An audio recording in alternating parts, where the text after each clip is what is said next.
Olá, bom dia! Ô de casa, dá licença para o Bahia Rural deste primeiro domingo de maio, um mês produtivo no campo. Tem gente plantando, gente colhendo, pesquisando para melhorar a produção agrícola e a gente traz todos os destaques, hein? Veja só o que preparamos para você nesta edição. Diminui a oferta de hortaliças no oeste da Bahia. A perda de produção está sendo ocasionada por dois fatores climáticos que são fundamentais para uma produção agrícola. Excesso de chuva prejudica a safra de melão no Vale do São Francisco e provoca aumento de preços de alguns alimentos em diversas partes da Bahia. Aqui em Feira de Santana, os consumidores têm enfrentado um aumento atrás do outro nos preços das frutas, verduras e hortaliças. O projeto universitário que desenvolveu um corante à base de jenipapo. Os pesquisadores estão cada vez mais em busca de corantes naturais para dar cor aos alimentos sem representar riscos para a saúde.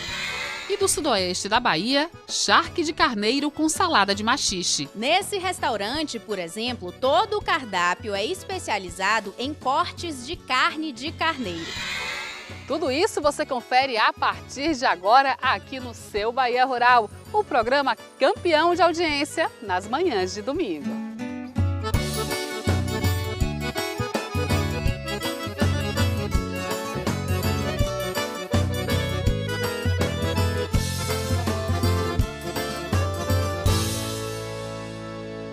Eu já começo chamando uma reportagem que vem do oeste da Bahia. Em Barreiras, os consumidores estão percebendo que algumas hortaliças sumiram das prateleiras e os pés de alface estão com um tamanho bem menor. Os nossos colegas da TV Oeste foram a campo entender o que está acontecendo. É desta terra que seu Reinaldo tira seu sustento. Há 22 anos, ele trabalha com a produção de hortaliças e fornece para os mercados locais. Só que os últimos meses não estão sendo nada fáceis. Mais da metade da produção foi perdida. Mês de novembro todinho, dezembro até dia 15 mais ou menos. Praticamente a gente plantava e perdia 90%. Aí depois do dia 15 de dezembro para cá que a gente conseguiu plantar ainda assim mesmo, ainda não chegava a colher 50% não. A perda de produção está sendo ocasionada por dois fatores climáticos que são fundamentais para uma produção agrícola. Primeiro, a falta de chuva, que está sendo bem escassa aqui na região oeste. E depois, o sol forte, que está permitindo a proliferação de duas pragas que prejudicam bastante a produção: a mosca branca e a cigarrinha. As pragas também atingem culturas como o tomate, a berinjela e o melão, afetando o tamanho e a qualidade do produto. O grande problema da mosca branca nessa época é em função principalmente pela colheita da soja. Então hoje a mosca branca também está na soja, no milho, no algodão. Com a colheita da soja ela migra. Então ela chega aqui no vale com uma força muito grande e dificultando muito o controle. E a crise da mosca branca tem deixado as prateleiras dos supermercados desabastecidas. Neste estabelecimento, os produtores reduziram a entrega em mais de 50%. Numa loja de 400 alface, o pessoal está entregando uma média de 130. Aí o que eles alegam? Os fornecedores nossos, né? Que devido ao período chuvoso que a gente passou no início do ano, né? Atrapalhou o crescimento da folhagem. E logo após o período chuvoso, veio a mosca branca.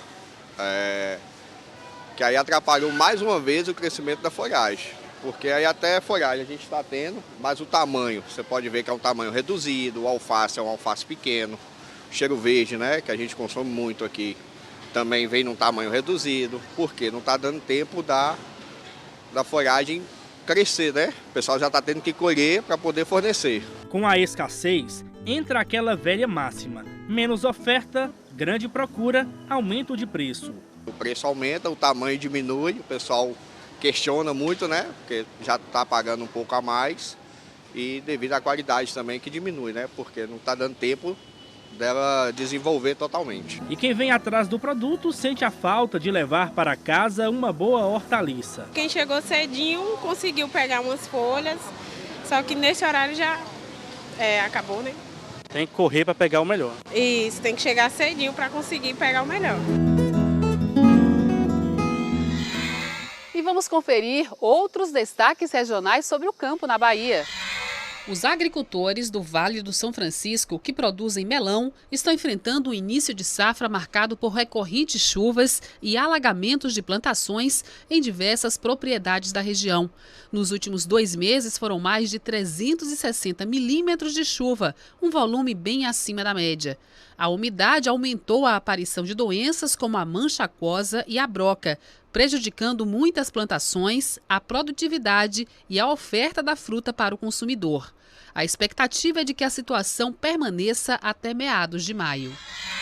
Terminou na última terça-feira o prazo para vacinar o rebanho de bois e búfalos contra a febre aftosa. Foi a última campanha de vacinação contra a doença. A partir do ano que vem, por determinação do Ministério da Agricultura, os pecuaristas não precisam mais vacinar os animais. E a Bahia passa a constar na lista de zona livre de febre aftosa sem a necessidade de vacinação. O prazo para aplicar a vacina terminou, mas os pecuaristas têm até o dia 17 de maio para comprovar a ação e enviar a declaração para a ADAB, Agência de Defesa Agropecuária da Bahia. O agronegócio foi responsável por 53,4% das exportações da Bahia no primeiro trimestre de 2024, um aumento de 42% em comparação com o mesmo período de 2023. De acordo com dados da Secretaria de Comércio Exterior do Ministério da Economia, apesar da queda nos preços das principais commodities agrícolas, foram comercializados mais de 1 bilhão e 300 milhões de dólares entre janeiro e março deste ano, um incremento de 25% no valor total movimentado. Entre os principais produtos agrícolas responsáveis pelo desempenho estão a soja e o algodão, que obtiveram aumentos expressivos, apesar da diminuição dos preços no mercado internacional. O volume exportado de soja cresceu quase 30% e os embarques de algodão registraram um crescimento de 291%. E daqui a pouco, depois do intervalo, o projeto universitário que desenvolveu um corante à base de genipapo. São os corantes mais raros da natureza, né? Muito difícil você sintetizar e até estabilizar corantes de coloração azul, e a gente conseguiu fazer isso usando o genipapo. E ainda nesta edição, charque de carneiro. Fique com a gente, o Bahia Rural volta já já.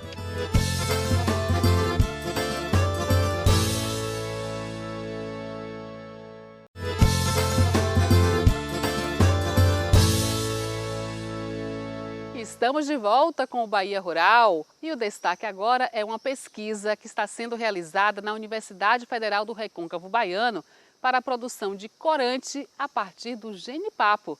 Vamos ver os detalhes da reportagem. Não é impressão. A cor dos alimentos aguça mesmo bem mais o nosso paladar. Não se diz que a gente também come com os olhos? Colorida, é bem saudável, né?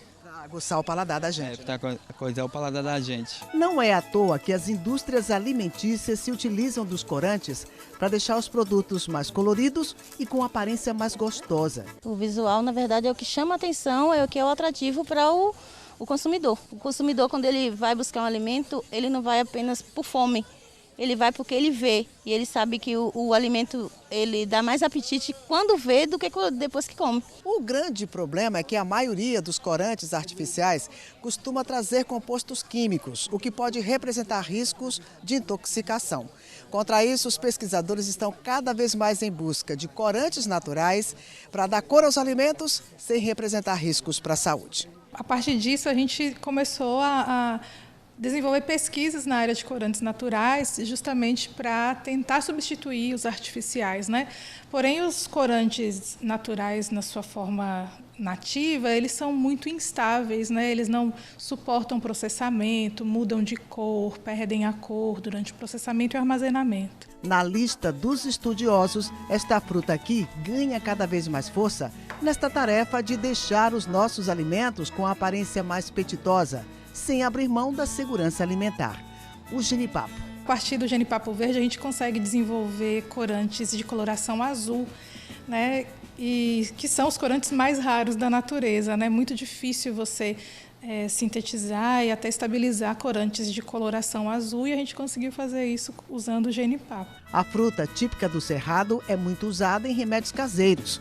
Rico em vitaminas e nutrientes, o jenipapo pode ser consumido de várias formas, in natura ou em forma de sucos, doces e principalmente nos licores, tão apreciados no Nordeste brasileiro durante os festejos do mês de junho. A pesquisa para extração do corante do jenipapo está sendo realizada aqui no campus da Universidade Federal do Recôncavo da Bahia, em Feira de Santana, desde 2017. A professora Jéssica, responsável pela pesquisa, nos explica como essa extração é feita. No processo de elaboração desse corante, a gente só usa produtos naturais, né? Então, primeiro a gente faz uma extração em água, né, dos compostos coloridos lá do jenipapo, ou que vão dar origem a essa cor. E aí a gente coloca para reagir com proteínas naturais, né? Tanto de origem vegetal quanto de origem animal. E aí ele fica com essa cor bem azulada, né? Um azul bem escuro. O corante extraído do jenipapo tem coloração azul e é derivado do fruto verde. De acordo com a orientadora da pesquisa, a extração surgiu não apenas da necessidade de desenvolver corantes naturais para as indústrias de alimentos, mas também farmacêutica e de cosméticos, sem representar riscos à saúde e muito menos ao meio ambiente. Completamente neutro e, além de não representar risco, os corantes naturais ainda têm vantagens, né? Porque eles são, na maioria das vezes, antioxidantes, anti-inflamatórios, então são bem interessantes. Além da professora Jéssica, também participam da pesquisa as estudantes Daiane Neves e Tamires Bastos. O derivado de jenipapo verde pode ajudar no desenvolvimento regional, além de contribuir para melhorar a renda dos agricultores familiares. A gente tem que considerar a agregação de valor ao produto, né? Então, enquanto o jenipapo ele vai ser vendido por quilo, né? Entre 5 e 10 reais, né? Se a gente pensar num corante desse para a indústria, aumenta muito o valor do produto. Então, 1 quilo de corante chega a custar 500 reais, R$1.000, mais de R$2.000, né?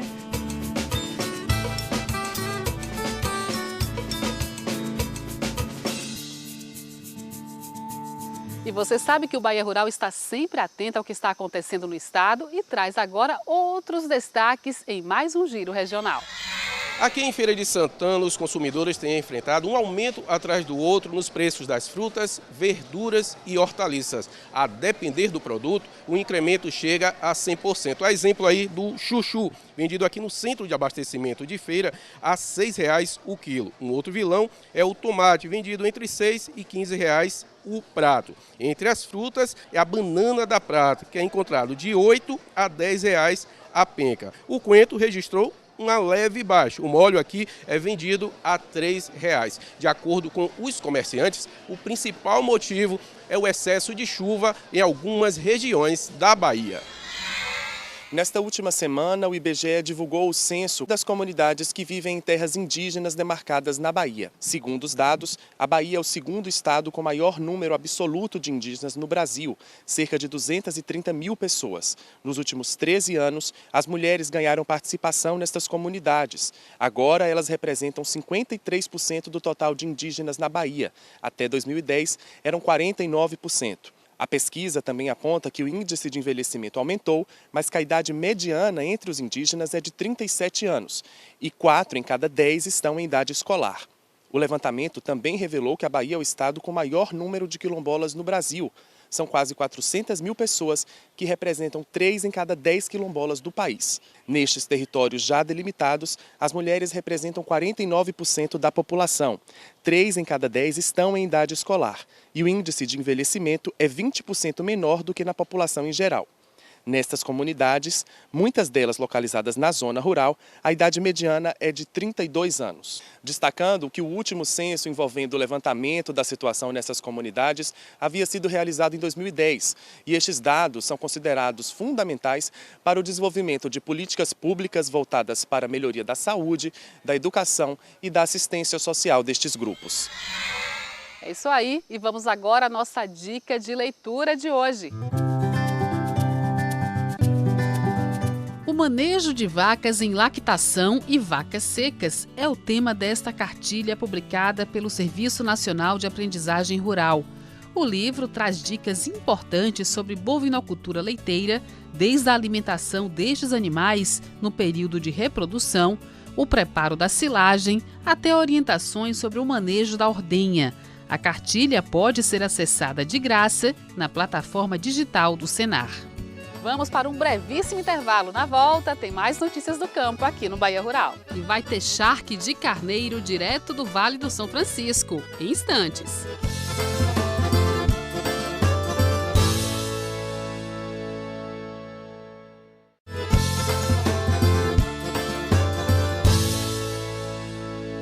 Voltamos com o Bahia Rural aqui na tela da Rede Bahia e eu te convido agora para acompanhar a nossa agenda eletrônica desse domingo. Foram prorrogadas até o dia 12 de maio as inscrições para o Fórum Estadual de Gestores da Agricultura da Bahia, que será realizado entre os dias 21 e 23 de maio no Centro de Convenções de Salvador.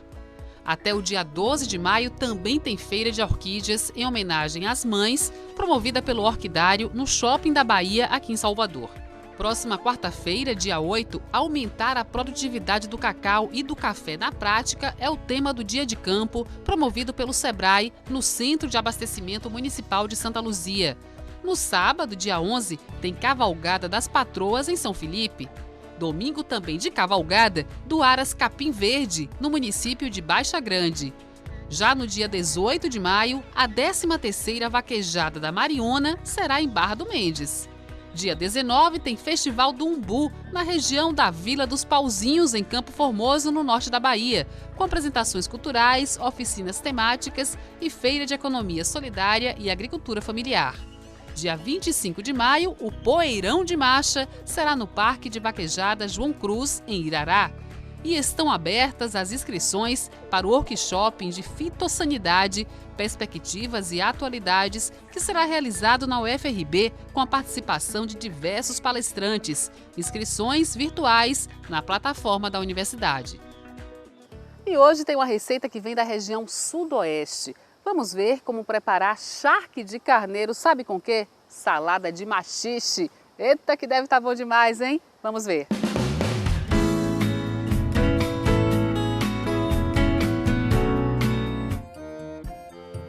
A Bahia possui o maior rebanho de ovinos e caprinos do país, segundo dados da Secretaria de Agricultura, Pecuária, Irrigação e Pesca do Estado. A agricultura familiar também se destaca, com 80% da criação de caprinos e 78% de ovinos. E aqui em Vitória da Conquista, na região sudoeste, o consumo da carne desses animais também é tradição. Nesse restaurante, por exemplo, todo o cardápio é especializado em cortes de carne de carneiro. E um dos pratos que mais saem por aqui é o ensopado de charque de carneiro feito no fogão a lenha. E é esse prato tipicamente nordestino, cheio de memória e de sabor afetivo, que o chefe Anderson vai ensinar pra gente. O destaque é pro jabá, ou a chamada charque de cordeiro. Como fazer o jabá? É você fazer um sal breve, sem muito sal, e botar essa carne para congelar. E depois você tira ela e bota na geladeira para ela poder manter esse processo de cura. Vamos separar os ingredientes? Anota aí. Você vai precisar de 10 maxixes picados, 4 tomates picados, 2 cebolas roxas grandes e picadas, 1 pimentão vermelho grande e picado, 5 dentes de alho também picados, 1 colher grande de colorau ou corante, 2 quilos de jabá de cordeiro, pimenta a gosto e também cheiro verde a gosto. Reserve a carne e comece colocando os outros ingredientes em 50 ml de óleo fervendo. Iniciamos com o colorau. Primeiro nós temos que queimar o colorau, certo? E vou dar uma dica rapidinho para vocês aqui do que ser um colorau de primeira linha. Vocês pegam ele, faz isso na mão, ó. Então a sua mão fica tingida, sem aparecer vestígios, ou seja, que as pessoas usam farinha para poder fazer com que esse colorau renda. Então um colorau bom é nessa proporção. Aí vem com o alho, com a cebola roxa, vem com os pimentões e agora vem os maxixes. Pronto, em seguida é já feito a mistura como se fosse fazer um cortado de maxixe, temperadinho, você vem com as peças do carneiro já dessalgado, Um detalhe que vocês podem ter observado que na receita não leva sal. Então o sal vai ser da própria carne, que depois que a peça estiver cozida, vocês vão e corrigem o sal, mas não ponha sal no cozimento.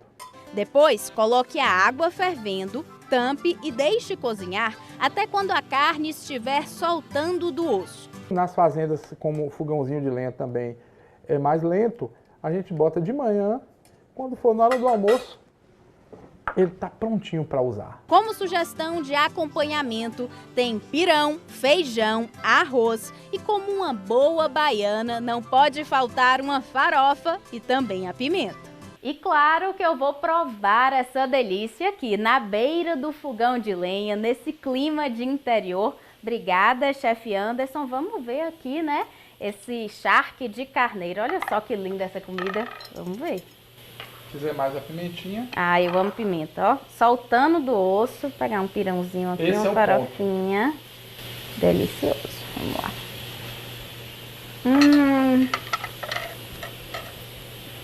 Comidinha caseira, gostosa, temperada.